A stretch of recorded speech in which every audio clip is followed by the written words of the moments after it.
Sorry. That's all right. I start to swim. Right. Oh, I didn't know that. You right here, Tim? Yep. Beyond salvation. Okay, Tim, here we go. On this. When you're right. Get a Michael Jackson. That's good. I'm liking it so far. Daryl, firstly, why after 16 years have you finally decided to disband? Well, we've just finished 3 years as Sherbs, and actually we never really considered doing a Sherbet farewell until the agency in Sydney put the proposition to us, and we all talked it over and said it'd be a fitting way to end a 15-year career, is to go out and do all the Sherbet songs that we could play, and plus everyone wants to move on to different things musically, which we couldn't do if we were still Sherbet or Sherbs. I'd read where you're now one of the longest running Australian bands, and certainly one of the most successful. What is it that you attribute that success to, and your longevity? Madness. Have a go. I think that the bottom line of it all is that we've had a lot of respect for each other over the years, and that respect has meant that we stayed with each other. Everybody's growing as a person and as a musician, and we sort of, to this point, we've all been going together in the same way. But sort of the frustrations of the last 3 years have given us all the idea that we deserve a chance to go and do something else as individuals. You mentioned frustrations. What sort of things have frustrated you? Well, we feel as though that the respect thing has been a little on the lean side in the last 3 years. So why is that, do you think? Probably because Sherbet was such a big band in its day that people were reluctant to re-accept the value on a different musical level. Is that why you attempted to do things? You've undergone a number of changes, and also changed the name as well, from Sherbet to Sherb? Is it? Yeah, well, when we started out as the Sherbs, the decision that we made at that time was that we would start out completely fresh with a brand new repertoire. So we felt some kind of a name change at that point was appropriate. And because it was the same lineup, we thought that the twist on the Sherbet name would be a suitable way to do it. Daryl, do you think over the past 15 years, and I guess more recently especially, has the media been kind to you over that period? They have, to a certain point. I think, enhancing what Garth was saying, that in the Sherbs period, I think we deserved a little bit more respect for what we were doing, because it was as though when we finished as Sherbs and came back, finished as Sherbet and came back as Sherbs, that there was this barrier in front of the band, especially in the case, I think, and I'm not being too severe, but radio stations. They just went completely to the point of adverse. That's Sherbet. What, no. So you feel that they thought you were stereotyped? I really don't know what goes through their minds, but to us it felt like we were being persecuted. And I might be out of context. There's one really good line there, I'd like to say. It was something to do with the coffin and us getting in it and burying ourselves 6 feet under the ground with the latest single that we came out with. I mean, that was the sort of thing that we were up against. Recently, Garth, Australian bands have made an impact overseas, especially in the United States, bands like In Excess. Why is it, do you think, that they are?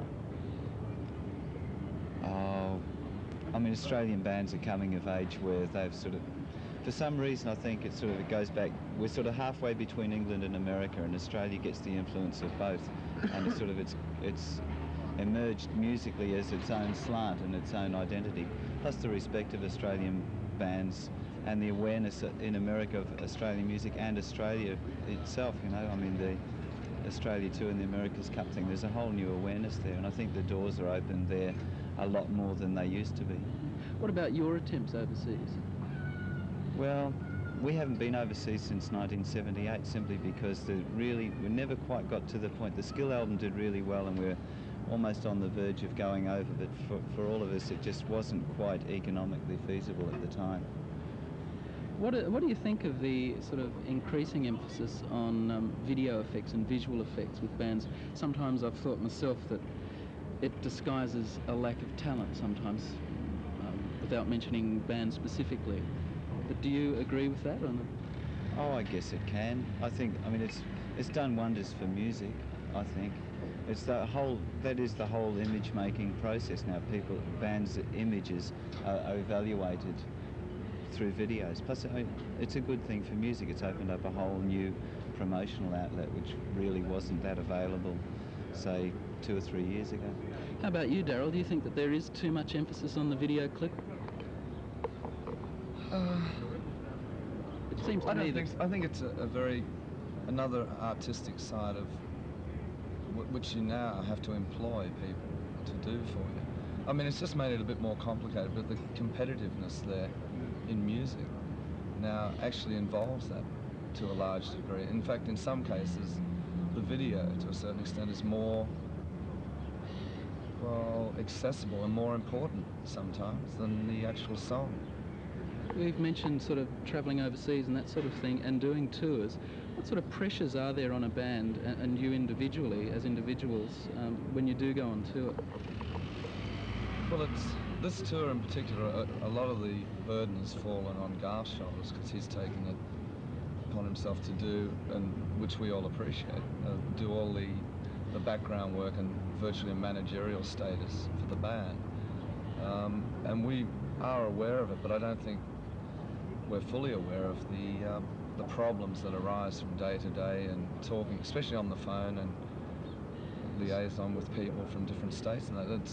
But on us all, this tour has been one of the best, in as much as, I guess because we know it's the last one and we maybe are treating it with respect, but it's more like it feels fantastic, this tour. And I really can't put my finger on why. It's just, maybe it's the crowds, the people that are turning up, the appreciation. All right, well look, before we do wind it up, I'd like to introduce you to our production assistant, Tony Gruber, who would like to ask you a few questions herself. Go, Tony. That could be big. Let's do the tubes. We won't do that. Okay, when you're right. Okay. What do you remember the most in those past 15 years, and are there any regrets at all that you are finally disbanding? I remember the heyday of the band when we were really big. I think some of the shows we did, some of the big shows we did here in Adelaide and some in Sydney, just huge crowds, massive acceptance of the band. And the other things I remember that I really enjoyed was the overseas tours that we did. We did a tour with the Hollies that took us over Germany, Scandinavia, through Canada, the States. It's really great. Oh. The only regret is sort of partying with the guys, because I've known the guys for so long. We're all still great friends. Of course, we won't be doing that much business together now. We're all going out on our own. That'd be the only regret, I think. It must bring back a lot of memories, though, playing all those old songs again. Oh, it's great.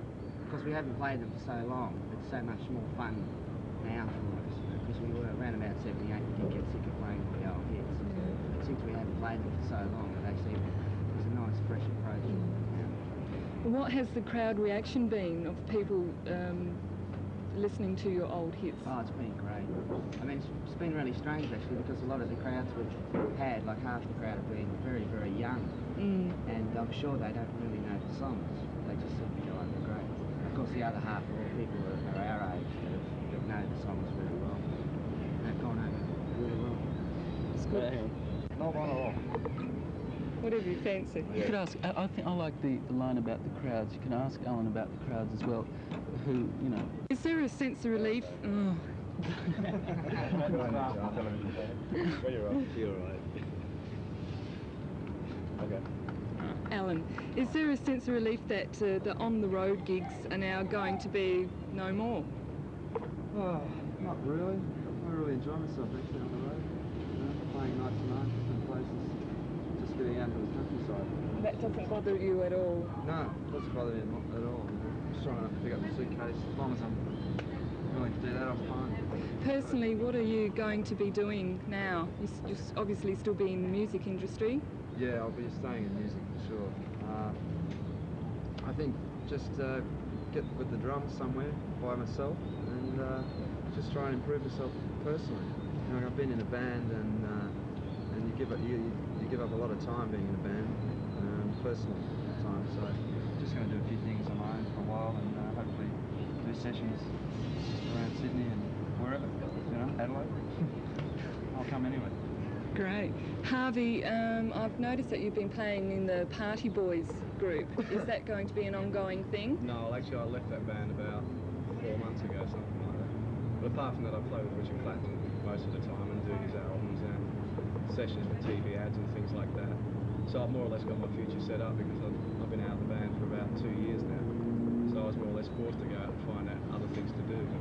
And have you enjoyed the tour so far? Oh yeah, it's been fantastic. It's been great. Actually, it's a lot better than I thought it would be. Because of that cynicism that we were talking about before towards Sherbs, I thought that would carry on through into this tour, but that hasn't been the case at all. It's been great. Will you be playing any of the Sherb songs? Yeah, we do about 3 or 4. Great. Tony. This is Tony over here. Yes, Tony. How long have you been in the band? I've been in the band 2 years. 2 years. And have you enjoyed it? It's been great. And... Great bunch of guys. Great bunch of guys. Hey. Got a great name. There.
Just introduce Tony to the group. Okay.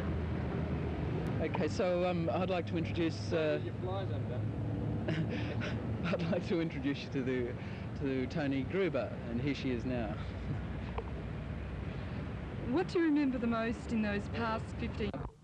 Question one. Try and I asked memorise Tony the Lee. question, all right? Yeah. I said, When you're right, Tony. what do you remember the most in those past 15 years? Are there any regrets at all? Next question. Must bring back a lot of memories though, playing all those old songs. Okay, I want you to say that again to me. Must bring back a lot of memories playing all those old songs.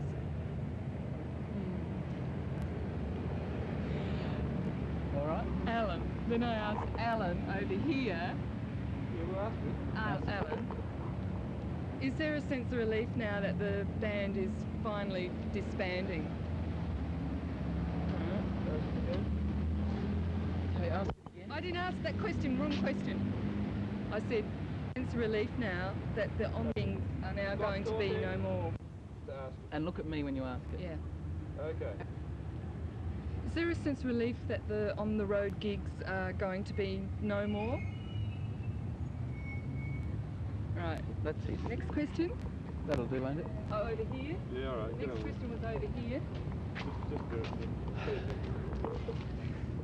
What has the reaction been from the crowds over the past few weeks? No, me, Tony. My hand here. Thank you.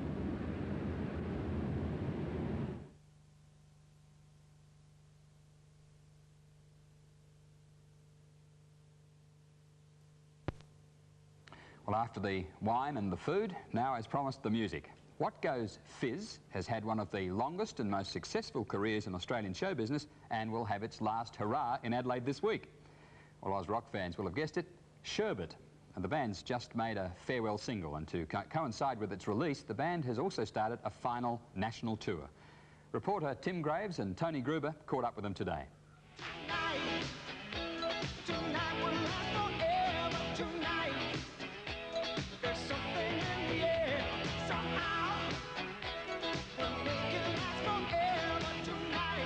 Sherbet will last forever in the minds of thousands of young people, but this final concert tour for the once chart-topping band spells the end for Sherbet. 10 years ago, Sherbet was Australia's most famous pop group. The band was riding high on the crest of a teenage wave and had a huge national following, at times reminiscent of Beatlemania. Sherbet ended up pioneering the Australian breakthrough into the international music scene with their hit single, How's That? It was the first Australian-produced recording from an Australian group to peak on the English pop charts. Actually, we never really considered doing a Sherbet farewell until the agency in Sydney put the proposition to us, and we all talked it over and said it'd be a fitting way to end a 15-year career, is to go out and do all the Sherbet songs that we could play, and plus everyone wants to move on to different things musically, which we couldn't do if we were still Sherbet or Sherbs. I'd read where you're now one of the longest running Australian bands, and certainly one of the most successful. What is it that you attribute that success to, and your longevity? Madness. Go. Have a go. I think that the bottom line of it all is that we've had a lot of respect for each other over the years, and that respect has meant that we stayed with each other. Everybody's growing as a person and as a musician, and we sort of, to this point, we've all been going together in the same way. But in the early 1980s, Sherbet fizzed. The group was renamed Sherbs, and even with a change of image and musical style, they found it difficult re-establishing the band as a force within the Australian music industry. Probably because Sherbet was such a big band in its day that people were reluctant to re-accept the value on a different musical level. Is that why you attempted to do things? You've undergone a number of changes, and also changed the name as well from Sherbet to Sherb, is it? Yeah, well, when we started out as the Sherbs, the decision that we made at that time was that we would start out completely fresh with a brand new repertoire. So we felt some kind of a name change at that point was appropriate. I think we deserved a little bit more respect for what we were doing, because it was as though when we finished as Sherbs and came back, finished as Sherbet and came back as Sherbs, that there was this barrier. All right, well, look, before we do wind it up, I'd like to introduce you to our production assistant, Tony Gruber, who would like to ask you a few questions herself. As a long-time fan, Tim's offer to interview the group was an opportunity not to be missed. The guys assured me their final concert would truly be a Sherbet event, featuring many of their old hits as well as some of the new. Harvey, I've noticed that you've been playing in the Party Boys group. Is that going to be an ongoing thing? No, actually I left that band about 4 months ago, something like that. But apart from that, I play with Richard Clapton most of the time and do his albums and sessions for TV ads and things like that. What has the reaction been from the crowds over the past few weeks? Great. I mean, it's been really strange actually, because a lot of the crowds we've had, like half the crowd, have been very, very young. And I'm sure they don't really know the songs, but they just seem to go over great. Of course, the other half are all people are our age that know the songs really well.